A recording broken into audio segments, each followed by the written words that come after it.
So ನಮ್ಮ ಕಾರ್ಯಕ್ರಮದ ಮುಖಾಂತರ ಒಂದು ಪುಟ್ಟ ರ್ಯಾಪ್ನ ಕೇಳ್ಬೋದಾ?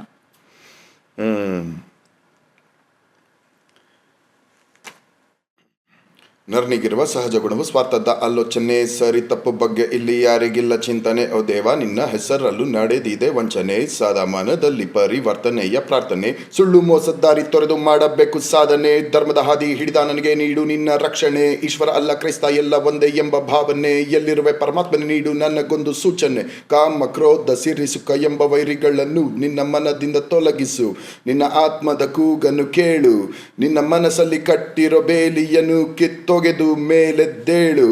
ಶುದ್ಧಿಗಳಿಸಿಕೊಂಡರೆ ನಿನ್ನ ಅಂತರಾತ್ಮವನ್ನು ನೀನು ನಿನ್ನಲ್ಲೇ ಕಾಣುವೆ, ಪರಮಾತ್ಮನನ್ನು ಪಡೆಯುವೆ ನೀ ಅಮಿತಾನಂದವನು. Wow, super super, thank you so much. ನಮ್ಮ ಕಾರ್ಯಕ್ರಮದಲ್ಲಿ ಇಷ್ಟು ಅದ್ಭುತವಾಗಿ ನೀವು ಹಾಡು ಹೇಳಿದ್ರಿ. ಸೊ ನೀವು ಕನ್ನಡದ ಮೊದಲ ರ್ಯಾಪರ್, ಸೊ ಅದ್ರ ಬಗ್ಗೆ ಹೇಳಿ. ಅಂದರೆ ನಿಮಗೆ ಇವಾಗ ರ್ಯಾಪರ್ ಅಂದ ತಕ್ಷಣ ಆ ಒಂದು ಕ್ರಿಯೇಟಿವಿಟಿ ಮೈಂಡ್, ಸೊ ಅದೆಲ್ಲ ನಿಮಗೆ ಹೇಗೆ ಹುಟ್ಕೊಂತು? ಅದು ನಾನು ಫಸ್ಟ್ ರ್ಯಾಪರ್ ಅಂತ ಈಗೋ ತೊಗೊಳಕ್ಕೆ ಇಷ್ಟ ಇಲ್ಲ, ಮತ್ತು ನನಗೆ ನಾನು ಐಡೆಂಟಿಫೈ ಮಾಡ್ಕೊಳಕ್ಕೆ ಇಷ್ಟ ಇಲ್ಲ. ಯಾಕಂದರೆ ನಾನು ಇರುವಾಗಲೂ ತುಂಬ ಜನ ಆಟೋ ಸೂರಿ ಅಂತ ಯಾವುದೋ ಒಂದು ರ್ಯಾಪ್ ಕೇಳಿದ್ದೆ ನಾನು. But may be officially launch ಆಗಿದ್ದು ನಂದೇ ಫಸ್ಟ್. ಅದಕ್ಕೆ ಮುಂಚೆ ಯಾರೋ ಮಾಡಿರ್ಬೋದು ಪಾಪ, ಎಷ್ಟೊಂದು ಜನ ಮಾಡ್ತಾ ಇರ್ಬೋದು, ನೆವರ್ ನೋ. ಸೊ ತಪ್ಪಾಗುತ್ತೆ ನಾನೇ ಫಸ್ಟ್ ರ್ಯಾಪರ್ ಅಂತ ಹೇಳ್ಕೊಳಕ್ಕೆ. ಬಟ್ ಒಫಿಷಿಯಲಿ ಹೌದು, ಅವಾಗಲೂ ಅಷ್ಟೇ passion I had for music ಇತ್ತಲ್ಲ.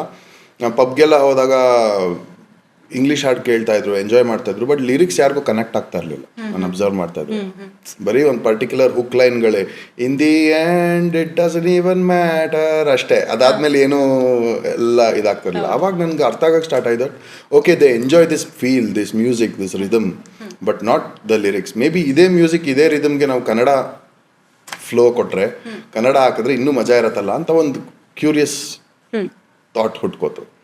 ಹಾಗೆ ಅವಾಗ ತಮಿಳ್ ರ್ಯಾಪ್ ಸ್ಟಾರ್ಟ್ ಆಗಿತ್ತು, ಪಂಜಾಬಿ ರ್ಯಾಪ್ ಸ್ಟಾರ್ಟ್ ಆಗಿತ್ತು. ಹನಿ ಸಿಂಗ್ ಅವಾಗ underground artist. So why not in Kannada ಅನ್ನೋದು ಆ ಥಾಟ್ ಹಾಗೆ ಡೆವಲಪ್ ಆಗಿ ಇಟ್ ಬಿಕೇಮ್ ಅರ್ಬನ್ ಲ್ಯಾಟ್ಸ್.